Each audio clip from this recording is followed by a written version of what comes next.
Alright, welcome back to the channel. I'm Viper, and today I got a capture card that is expensive. It's worth it for the PC side. We'll talk about the VR side. Before we get started, do all that like and subscribe stuff, and let's get started. So I like to look for options. I like to look for good options. Now this one is an expensive option. It has some great stuff and it's some bad stuff. So let's talk about the great first, right? This capture card right here is called the Diamond Tiger capture card. This capture card is pretty dope for what it can do, especially if you are like an OBS user. You capture footage, or you're doing footage like that between your Xbox or your PlayStation to your PC, and you capturing footage, or you're doing live footage. You need that good connection. This card is fantastic for that. When we talking PC, it could do 4K at 60 frames per second, 2K at 120 frames per second, 1080p, it can do 240 frames per second. That's fast. For PC to OBS, that's absolutely amazing. The lag is almost non-existent. It's really great card if you're looking for a good capture card for your PC for OBS. That's the card for you. You know what I'm saying? It can do all of that, and it's great. Now, for VR, all right. Now this one's going to come with a negative, right? For VR, it can do 120 frames per second at 1080p. That's insane, right? Then it could do 60 frames per second at 2K. That's still great. Then it could do 4K at 30 frames per second, which is not so good. And the Quest 3 lenses are not 4K anyway, so you really won't be using that setting. You'll be using more of the 2K setting or the 1080p setting. So for that, it's fantastic, right? I got some game footage of me playing Call of Duty, and so check it out. Inside the Quest, if you're using this high-end capture card, I can go at 2K at 60 frames per second, as you can see right there. Taylor, conversion is in play. Look. Bird is down. Confirmed. No lag. Supposed to respond to the crash. Love it. To the package.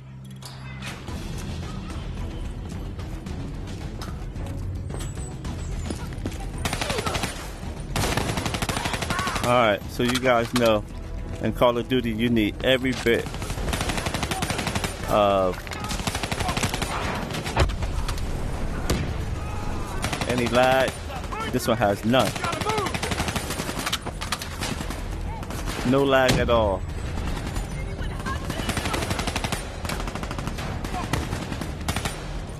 Keep your heads down. Grenade out. Move it. Move it. Gunner up top.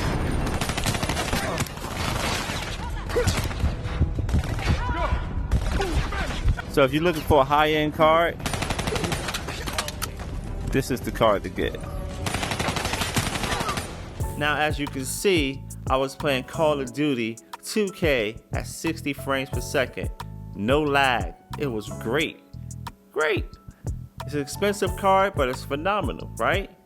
The problem is, the one drawback with this card right here is that you can't deliver power to the headset. That's the problem with this. It doesn't have a power bypass.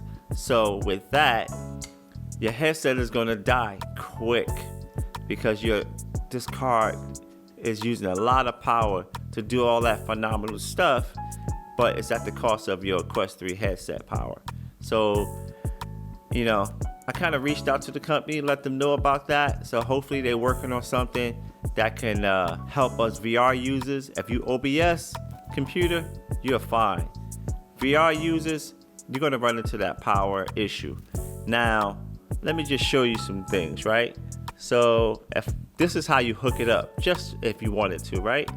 So you're gonna go to the front of it, right? The front right here, this is where the USB connects, and then you guys know that this part right here goes inside your headset, right?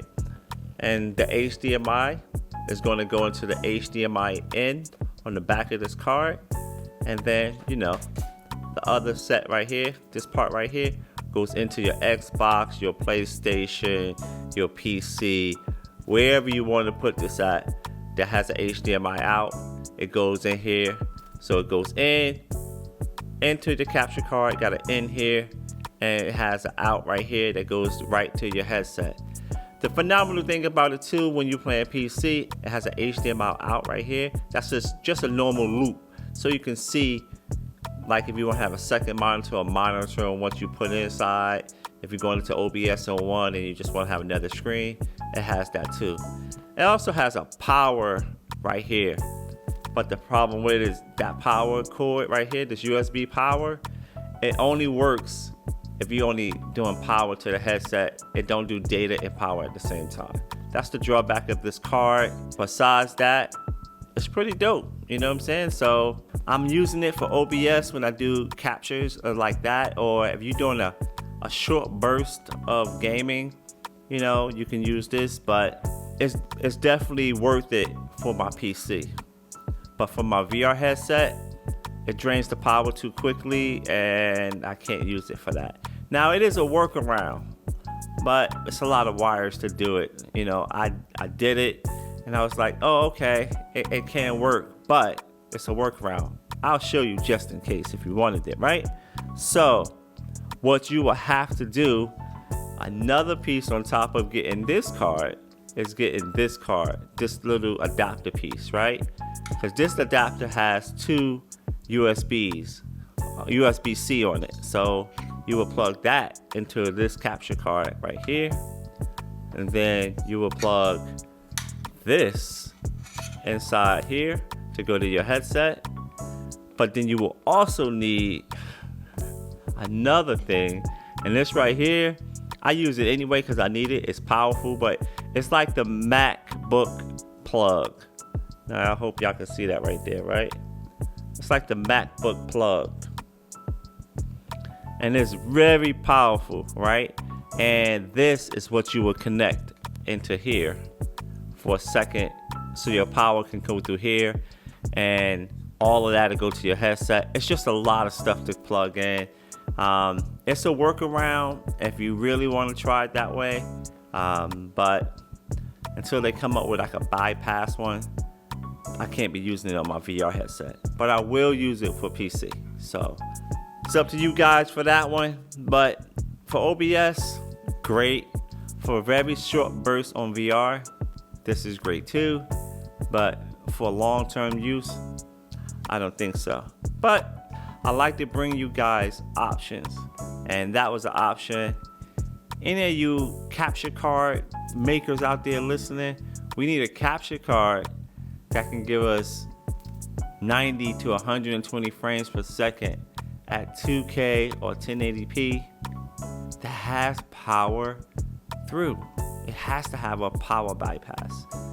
Got to be able to plug in a power bypass. So hope you guys hear that. Thank you guys for watching. I appreciate you guys. I'll catch you on the next one. Peace.